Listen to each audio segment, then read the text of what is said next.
Join us now as we look at the wildest news stories and rumors you need to know, including the real reason why WWE is keeping it PG, Drew McIntyre storms off a radio show, Vince McMahon's lawsuit resumes, Paige furious about another leak, WWE's next star, people in AEW are appalled, a big return on SmackDown, and much more. Our first story looks at the lawsuit against Vince McMahon resumes.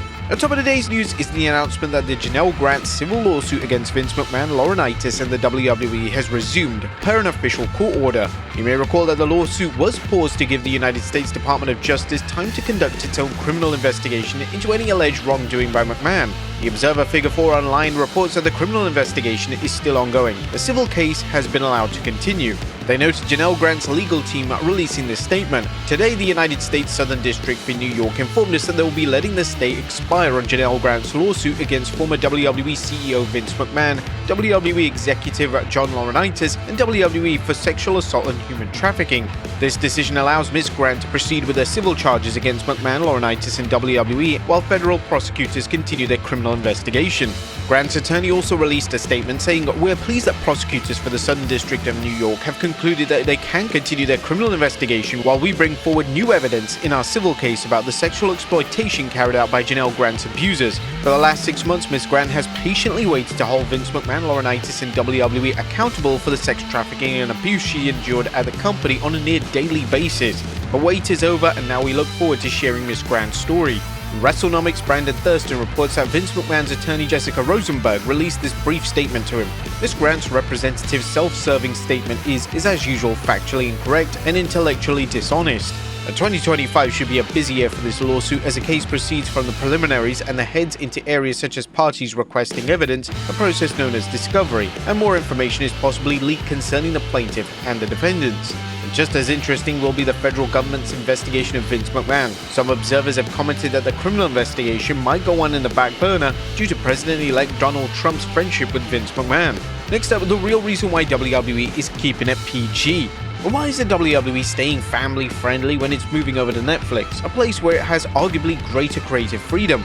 Triple H and Nick Khan have both stressed that WWE is keeping it as family-friendly content, and the game recently explained during an appearance on the Roommates podcast why there's no need to revert back to the raunchier tone seen during the Attitude Era.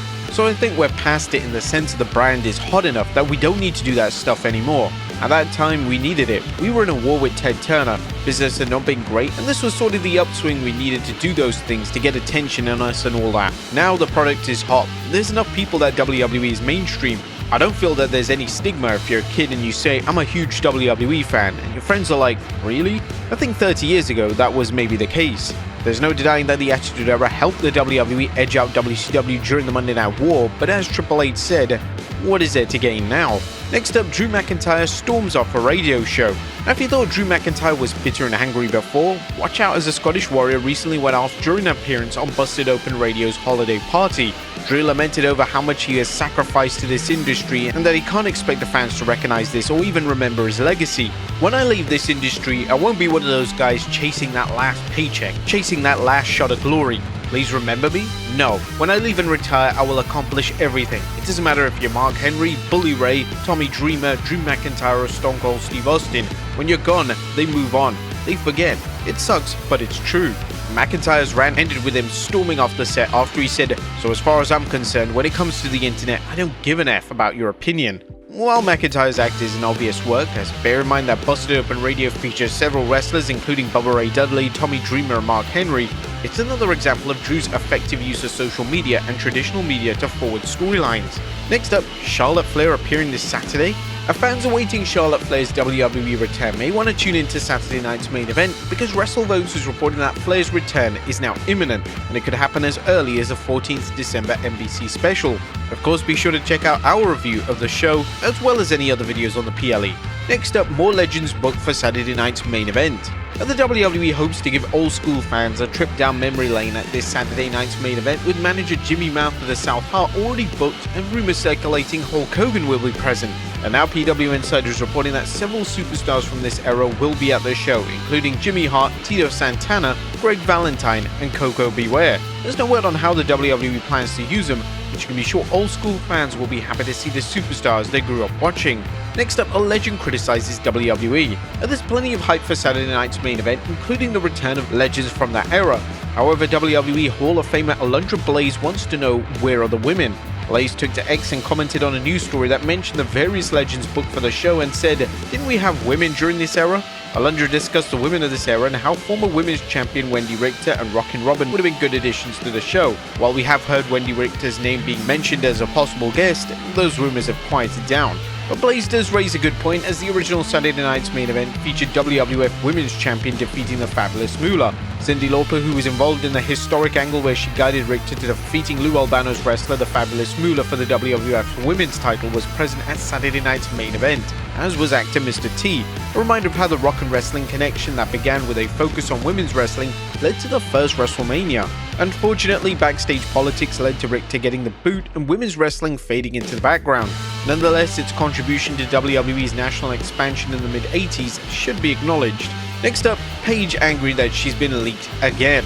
Now, it looks like one of Saraya's Patreon customers leaked information from her Patreon account, leading to the former WWE superstar shaking things up on her Patreon and going off on the account holder who leaked her content. Saraya posted a video on Instagram blasting the person who took the content from her $100 tier and leaked it. Me and my team had decided for Patreon that we're just going to have one tier and it's going to be $10 for everything. All the content that was posted for different tiers, you're going to have to access that, just $10 a month. I feel like that it's better than a lot of people spending money on there and losing out, because it's just going to be free online anyway. The former AEW Women's Champion blasted the person who leaked the content, saying, "And some loser came in there and bought the $100 tier, and everything I posted, he just posted online, which is not fair to me, but also not fair to the fans who are on Patreon and spending money."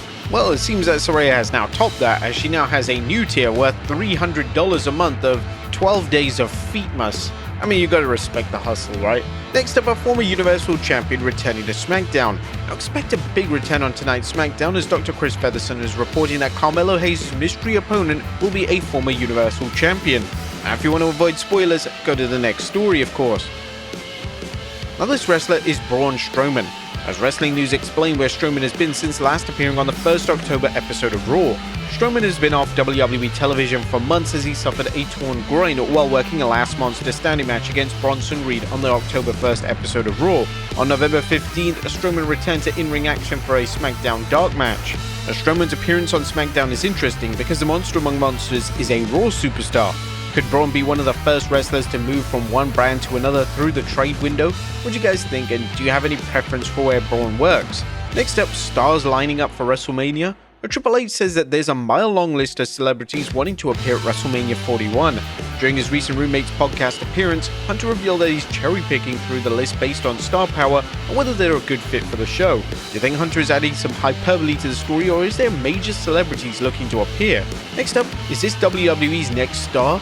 We'll add Megan Walker to the list of college athletes who may be headed to NXT, as WWE is reportedly eyeing Nebraska track star Megan Walker for WWE NXT. The WWE's new scouting process looks to recruit the creme de la creme, whether it's indie stars through the WWE's ID program or college athletes. Let's all remember that Bianca Belair was also a track star, and look how far she went in the WWE. Could we be looking at the next star? Next up, people in AEW are appalled. Toni Storm is back in AEW under her original persona after she apparently dumped her timeless Toni Storm gimmick. However, critics are blasting AEW's decision to have a debut match take place on Rampage, AEW's equivalent of Velocity. Do you think AEW isn't high on Storm as a wrestler, or is this just mismanagement by AEW? And finally, Jim Ross says that Chris Jericho is the MVP of AEW. Last but not least, Jim Ross isn't holding back on his praise of AEW star Chris Jericho. Good old JR discussed the former AEW World Champion during an appearance of his Grillin' JR podcast. When you see him on AEW, you see good work, you see a smart program. He gets to book his own stuff more often than not, and I'm sure glad we got him. I said many times, arguably over the last 2 or 3 years, he's been the kind of MVP of AEW because he stayed in place. Ross, who called Jericho's matches in WWE, added, "When you see Jericho, you don't look away because you know something's going to happen, and it's going to come out of his mind. He'd make a great booker, no doubt about it in my mind." Now, it's obvious that Ross is still a big fan of Jericho's work, but not everyone agrees. Some fans have been vocal about what they see as Jericho's deteriorated ring skills, and some fans have even chanted "please retire" during Jericho's matches. One fan even responded to Ross's praise of Jericho with this tweet saying, "What happened to JR? Is Tony holding his family hostage?"